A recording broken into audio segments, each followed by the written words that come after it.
किसको रिश्ते गिनवाऊं, किसे जात दिखाऊं मैं, क्या क्या जख्म दिए जग ने, किसे घात दिखाऊं मैं। किसको रिश्ते गिनवाऊं, किसे जात बताऊं मैं, क्या क्या जख्म दिए जग ने, किसे घात दिखाऊं मैं। हम सबकी विपदा को बाबा आए, हम सबकी विपदा को बाबा आग लगावो ना। तीन बाण के दारी तीनों बाण चलावो ना। मुश्किल में दास तेरा अब जल्दी आओ ना। तीन बाण के दारी तीनों बाण चलावो ना। मुश्किल में दास तेरा अब जल्दी आओ ना। सध्या ट्रेंडिंगला असलेलं गाजलेलं महाराष्ट्रातलं भजन आहे, संपूर्ण देशात म्हटलं जातं। एक तारी सब एक साथ। धन्यवाद, वाह बहुत अच्छे। काय भजनाची आवड आहे तुम्हाला, वाह सलाम आहे तुमच्या भजन भावनेला।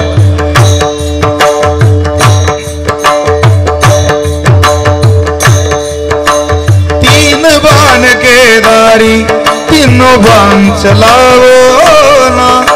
मुश्किल में दास तेरा अब जल्दी आओ ना।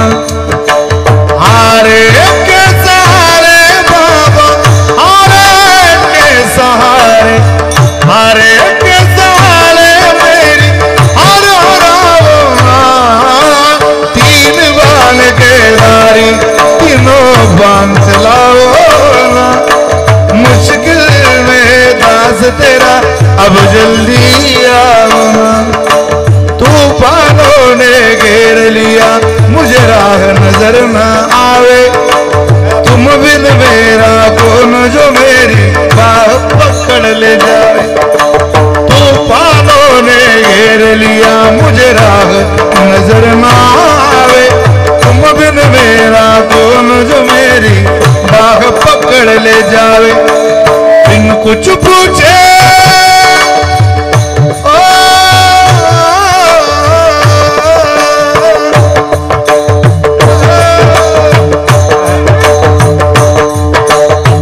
कुछ पूछे श्याम हमारा आए बिन कुछ पूछे श्याम हमारा कष्ट मिटाओ ना। तीन बाण के दारी तीनों बाण चलाओ ना। ए मुश्किल में दास तेरा अब जल्दी आओ ना। तीन बाण के दारी तीनों बाण चलाओ ना। मुश्किल में दास तेरा अब जल्दी आओ। हारे के सहारे बाबा, हारे के सहारे, हारे के सहारे मेरी हार हराओ ना। तीन बाण के दारी तीनों बाण चलाओ ना। ए मुश्किल में दास तेरा अब जल्दी आओ ना। प्यारे जल्दी आओ ना। श्याम जल्दी आओ ना।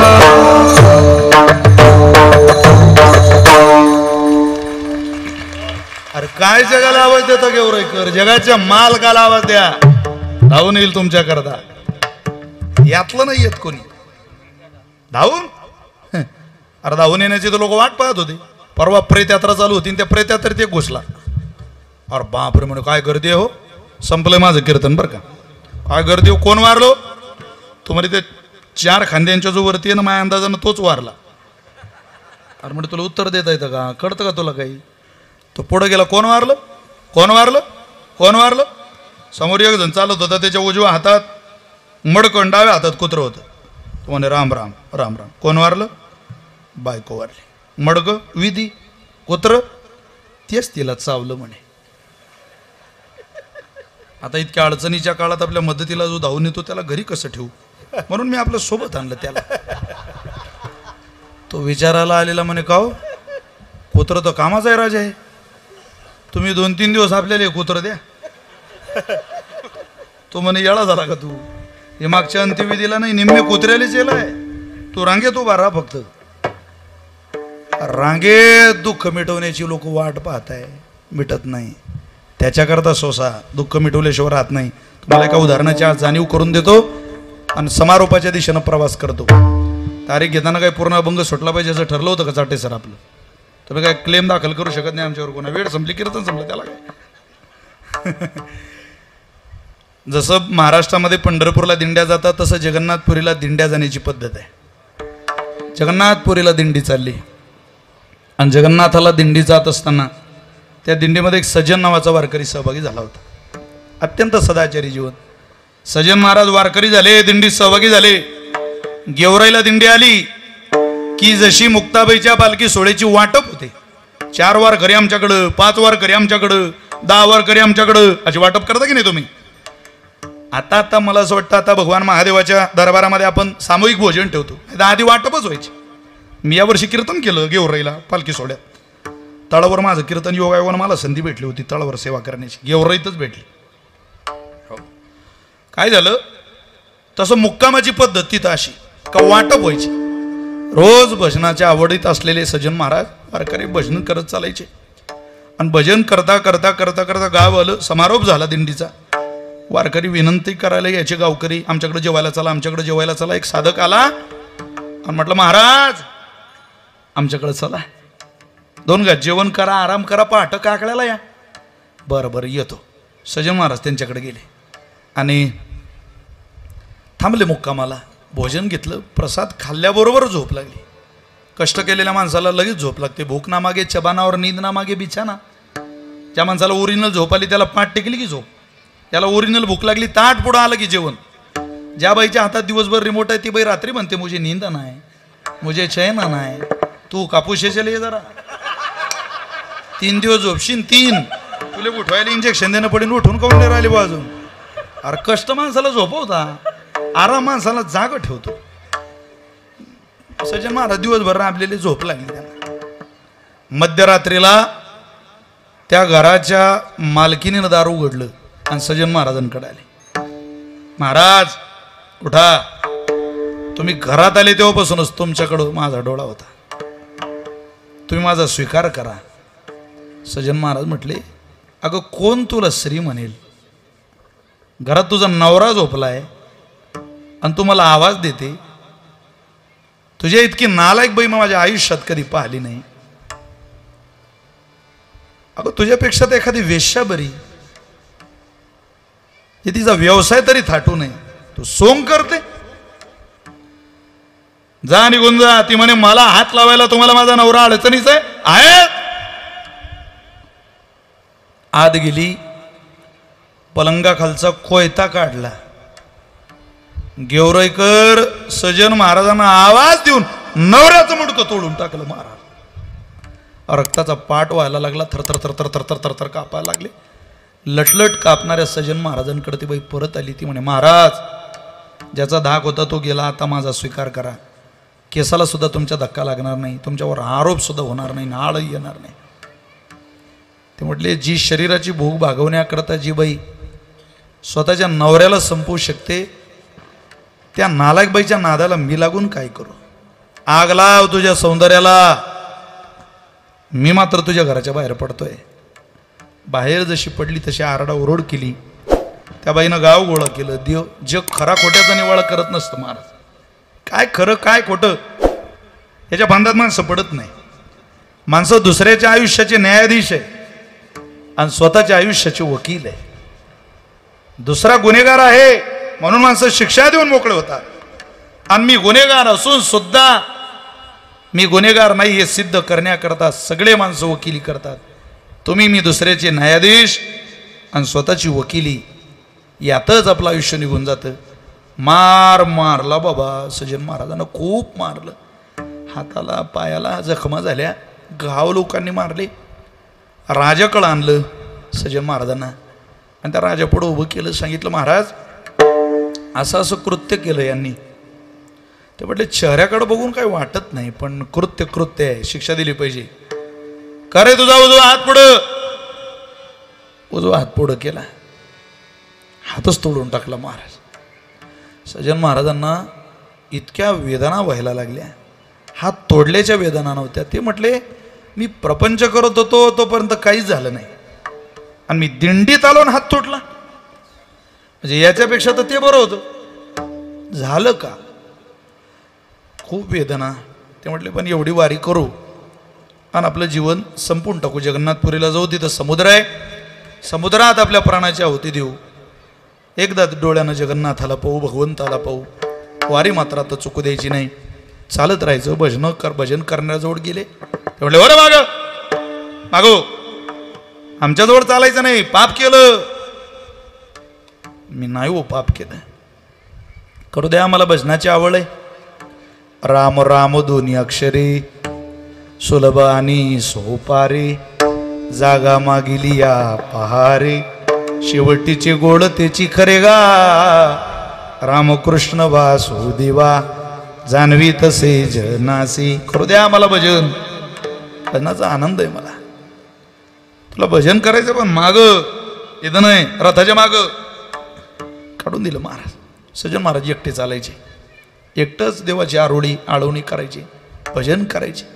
कोणी खायला दिलं खायचे, कोणी पाणी आणलं प्यायचे, कोणाच्या घरी झोपायला गेले नाही, रोडला झोपायचे, मारुतीरायाच्या मंदिरात झोपायचे. घर कोणाचं पाहिलं नाही, उंबर ठाकोलांचा ओलांडला नाही. आपलं प्रवास चाललेला. सज्जन महाराजांचा तो प्रवास, सगळे तरंग थांबवले बुद्धीचे. अवाटली असता बुद्धी, विषय सुखची परमावधी, जीव तैसा उपाधी आवडे लोका, आणि फळाची हवा, हृदयी कामा केला रिगावा, की तयाचे आसनी दिवा, ज्ञानाचा गेला. आता सगळं संपलं. ज्याने सत्याचा बोकसा काढिला, असत्य तृण फुटा भरिला. खरं काढून टाकलं, खोटं भरलेल्या जगात काय प्रवास करायचं? कोणाच्या घरात? खोटं अंतःकरणात भरलेल्या लोकांच्या घरात आपण आता प्रवास करायचा नाही, आपण जायचं नाही. आता मात्र या विश्वात आपल्याला तोच निहाळणार आहे, तोच सांभाळणार आहे, तोच आपला स्वीकार करणार आहे. या भावनेनं सज्जन महाराज चालत राहायचे. एकला चलो रे, कोणी मला नाही, तोच आंधळ्या पांगळ्याचा एक विठोबा दाता. या भावनेने प्रवास चाललेला. प्रवास करता करता करता करता भगवंताला दया आली. जगन्नाथपुरीला रथाची पद्धत आहे, तिथे रथ बनवला जातो आणि रथ मोडलाही जातो. तो भगवंतानं, जगन्नाथानं, मालकानं, स्वामीनं रथ पाठवला घ्यायला. कोणाला? सज्जन महाराजांना सांगितलं त्या साधकाला रथात बसवून आणा. रथ घ्यायला का? सज्जन महाराज नावाचे वारकरी कुठे? पापी माणूस आहे हो, तुम्ही कुठून आले? आम्ही दिंडीतून काढू दिला मागे. म्हटलं आम्ही भगवंताच्या दरबारातून आलो, जास्तीचा शहाणपणा करू नका. तेवढा सजन कुठे आहे तेवढा दाखवा, देवाचा आदेश आहे. मागे गेले महाराज, बसा रथात, भगवंतानं बोलावलं तुम्हाला. तर रथात बसले. सज्जन महाराज जगन्नाथपुरीला आले. भगवान जगन्नाथाच्या चरणावर साष्टांग दंडवत घातलं. घळा घळा घळा घळा पाणी वाहत होतं. पाय धरले सोडत नव्हते. त्याचे पायी घाला मिठी, मोलने घे जगजेठी, किंवा मग तो कोरवाळील जगजेठी, दाटईल कंठी सदगदित. तोही रडला, हाई बाबा रडला. काय झालं सजन? हात तोडला देवा.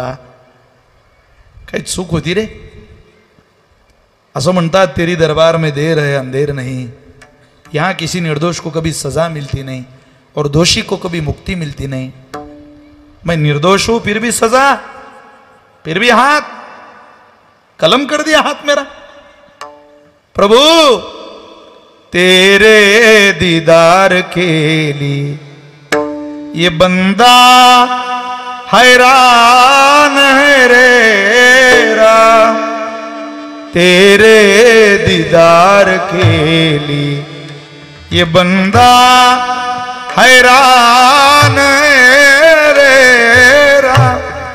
मी हैरान आहे देवा, मी व्याकुळ आहे देवा. का तोडला हात? सजन उत्तर पाहिजे हो, उत्तर दे.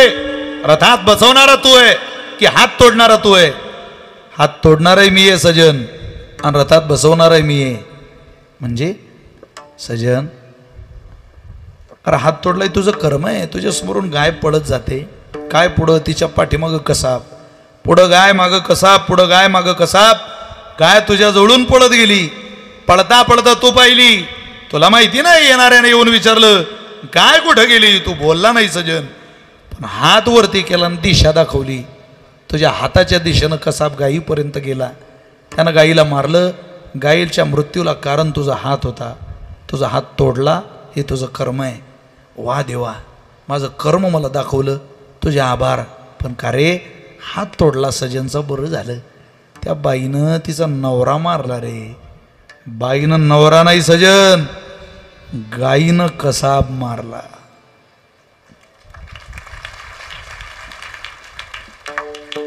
वा, डोळ्याला पाणी आलं. सजन ये वरती घेतलं सजन महाराजांना, मांडीवर घेतलं जगन्नाथाने. देवा अरे नको तुझ्या मांडीवर, बस बस बस सजन. किती वेळ बसू, ते दिंडी येईल पर्यंत बैस. ते 2-4 खोडीचे गायक वादक ज्यांनी तुला भजन करू दिलं नाही ते येऊ दे, मग तुझी सुट्टी. ते आले बाबा एकदम, तेवढे आम्ही आणली दिंडी, तुम्हीच आणली, या पुढे. सजन दिसला मांडी, अ देवा अरे पापी आहे. तो पापी आहे की पुण्यवान आहे हे तुम्ही ठरवणारे कोण आहे रे? मी त्याला माझ्या मांडीवर बसवलंय. प्रभू आम्ही दर्शनाला आलो, माझं दर्शन पाहिजे असेल तर एकट सजनच्या पायावर डोकं ठेवा, तेव्हा माझं दर्शन होईल, नाही तर माघारी परत जा. जगन्नाथाचा साक्षात्कार आहे जगन्नाथाचा. सगळ्या वारकऱ्यांनी दंडवत घातलं, क्षमा याचना केली, चुकलं आमचं. सजन महाराज म्हटले देवा निघतो मी आता. अरे सजन माझ्या प्रश्नाचं उत्तर दे रे, तुला काय वाटतंय आता? मला 100% विश्वास आहे. तुला काय वाटतंय या प्रश्नाचं उत्तर देताना माझे सजन महाराज म्हटले असतील, क्षणभरी आम्ही सोशिले वाईट, साधिले अवीट निज सुख. आता हे निज सुख प्राप्त केलं. आता ज्याच्या आधाराने दुःख मिळवलं ते सोडू. सांडी मांडी मागे केल्या बरोबरी, ही मायेच्या आधारातली साधनं आम्ही त्याचा त्याग करू का? ती सुख नाही, अधिकची परी दुःखाची या. तुकोबाराने दुःखही दाखवलं आपल्याला. दुःख दाखवायला माय लागते महाराज. तुकोबारे आपली आई झाले. अहो मागचं मायेच्या आधारातलं सोडा आणि देवाचे चरण धरा, नाही तर दुःखी व्हाल, रडावं लागेल. देवाची माया असू द्या, दुःख दाखवल्याशिवाय देव नीट राहत नाही. पहा कृष्ण अवतार, एक गोड वचन आहे. कृष्ण परमात्मा ऐकत नव्हते त्यावेळेला मैया म्हणायची, तो ऐक कृष्णा, नाही तर तुला त्रास होईल बरं का. तो म्हटला कसला त्रास? चौथा बागुल नरहरी, चौथा बागुल नरहरी.